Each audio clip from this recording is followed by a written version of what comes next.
El Evangelio según Marcos. Es uno de los primeros registros de la vida de Jesús, y las tradiciones históricas más cercanas enlazan este libro con un escriba cristiano llamado Marcos o Juan Marcos. Él fue un colaborador de Pablo y un compañero cercano de Pedro. De hecho, un historiador de la iglesia antigua llamado Papías registra que Marcos había recolectado todo el testimonio ocular y las memorias de Pedro y luego las acomodó en este registro. Pero Marcos no reunió al azar todas las piezas, sino que diseñó cuidadosamente la historia de Jesús. En la primera línea del libro, Marcos hace esta declaración respecto a Jesús: principio del Evangelio de Jesucristo, el Mesías, Hijo de Dios. Lo que es interesante es que esta es la única vez que Marcos te dirá lo que piensa. En el resto del libro, él te va a influenciar simplemente poniendo las acciones y palabras de Jesús delante de ti y mostrándote cómo otras personas reaccionan a él. Marcos ha diseñado la historia de Jesús como un drama con 3 actos. El primero sucede en Galilea, el tercero en Jerusalén, y el segundo acto muestra a Jesús en el camino de un lugar a otro, y cada uno de los actos se enfoca en un tema repetido. En el primer acto, todo el mundo está asombrado por Jesús y se preguntan: ¿quién es este Jesús? En el segundo acto, son los discípulos los que están luchando por entender qué significa que Jesús es el Mesías. Y luego, en el tercer acto, vemos la sorprendente paradoja de cómo Jesús se convierte en el rey mesiánico. Entremos en la historia y veamos cómo se desenvuelve. Después de la línea introductoria, Marcos comienza con una cita de los antiguos profetas, Isaías y Malaquías, quienes dijeron que Dios enviaría un mensajero a Israel para prepararlos para cuando Dios mismo venga a rescatar a su pueblo y se convierta en su rey. Y Marcos presenta a Juan el Bautista como el mensajero, y luego, justo cuando esperas que Dios aparezca personalmente, Marcos presenta a Jesús. Y mientras él llega a la escena, los cielos se abren, el Espíritu de Dios desciende sobre Jesús, y Dios dice: «Tú eres mi Hijo amado».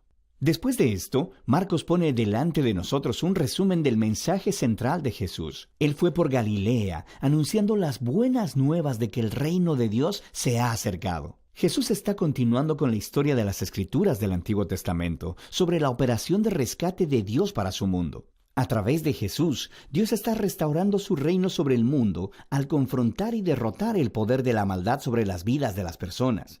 Y entonces las invita a vivir bajo su reino al seguir a Jesús. A partir de aquí, Marcos nos da un gran bloque de historias, mostrándonos el poder de Jesús mientras Él trae el reino de Dios. Él va sanando a personas cuyos cuerpos están enfermos o quebrantados, o bajo la opresión de poderes espirituales oscuros. Y Jesús incluso hace algo que, para el pueblo judío, solo Dios tiene el derecho de hacer. Él perdona los pecados. Y las acciones de Jesús producen muchas respuestas diferentes. Algunos le siguen y se vuelven sus discípulos. Otros todavía no saben qué pensar y otros lo rechazan completamente, especialmente los líderes de Israel, quienes lo acusan de blasfemar contra Dios y de recibir poder del mal. Pero Jesús no está sorprendido por estas respuestas. De hecho, Él apunta a ellas. En el capítulo 4, Marcos ha recolectado muchas de las parábolas de Jesús acerca de la naturaleza misteriosa y escondida del reino de Dios. Jesús dice que su mensaje es como una semilla cayendo en distintos tipos de suelo. Algunos son receptivos y otros no.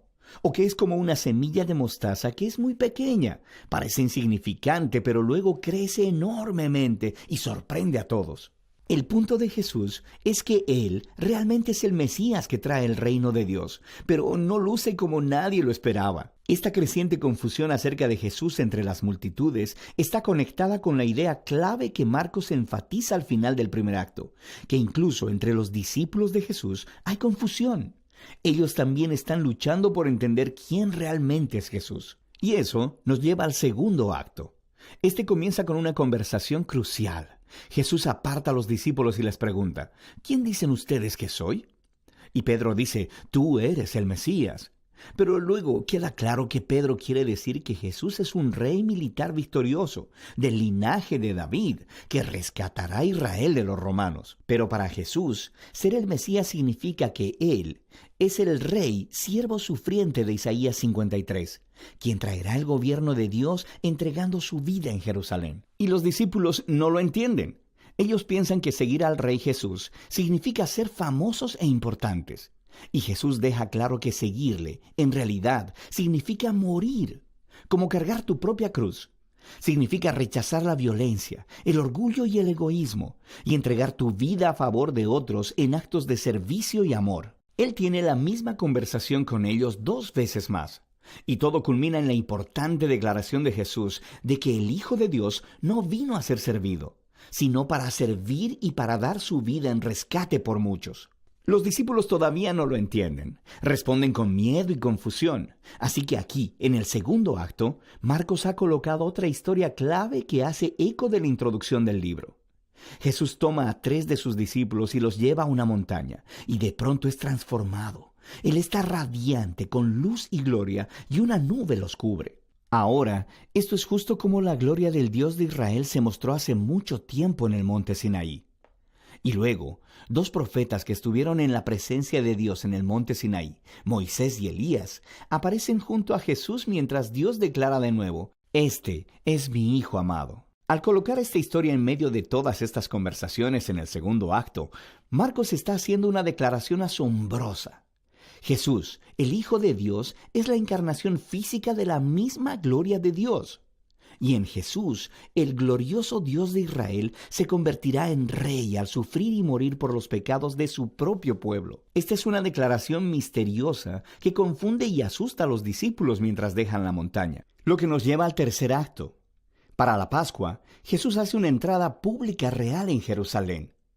Las personas lo están alabando como el Mesías, y luego Él entra en el atrio del templo y ejerce su autoridad real al sacar a los ladrones y estafadores y deteniendo el sistema sacrificial. Entonces esto inicia una semana completa de debates entre Jesús y los líderes de Israel, condenando su hipocresía. Así que ellos preparan un plan para asesinarlo. Y Jesús le advierte a sus discípulos, prediciendo que Jerusalén y su templo serán destruidos en una generación, y que sus discípulos serán perseguidos como Él, hasta que Él regrese un día a traer el reino de Dios completamente sobre la tierra. Y todo esto lleva a la noche final. Jesús tiene su última cena de la Pascua con los discípulos, una cena simbólica que contaba la historia de la liberación de Israel a través de la muerte del Cordero de la Pascua.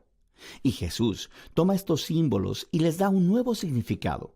Ellos apuntan a la liberación del pecado y la muerte, que sucederá a través de la muerte del Mesías, el siervo sufriente. A partir de aquí, la historia se acelera al arresto de Jesús, su juicio delante de los sacerdotes de Israel y el gobernador romano Pilato, y todo eso resulta en la crucifixión de Jesús, y culmina en una escena clave que encaja con las escenas importantes del primer y segundo acto, excepto que, esta vez, es oscuridad lo que desciende y no una nube, y en lugar de una voz divina del cielo, se escucha la voz de Jesús clamando antes de morir. Y luego, lo más sorprendente es que es un soldado romano que mira a Jesús morir, el que entiende y anuncia quién Jesús es. Este hombre era el Hijo de Dios. Él es la primera persona en la historia en reconocer la sorprendente declaración acerca de quién Jesús es.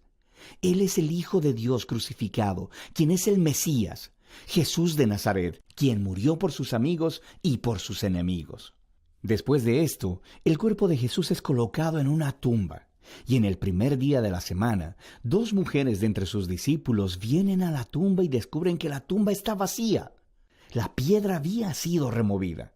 Luego, un hombre angelical les informa que Jesús no está ahí, que se ha levantado de los muertos. Así que les ordena que vayan y les den las buenas nuevas a los otros discípulos. Jesús está vivo y que se encontrará con ellos en Galilea. Y las mujeres están asustadas. Marcos dice que ellas huyeron aterradas de la tumba y no hablaron con nadie porque tenían miedo. Y así es como termina el libro, con los discípulos de Jesús mostrando la misma clase de miedo y confusión con los que concluyeron el primer y segundo acto. Ahora, si miras en tu Biblia, verás que Marcos tiene un final más largo, donde Jesús aparece y habla con sus discípulos, pero seguramente también hay una nota que dice que ese final no es parte del libro original.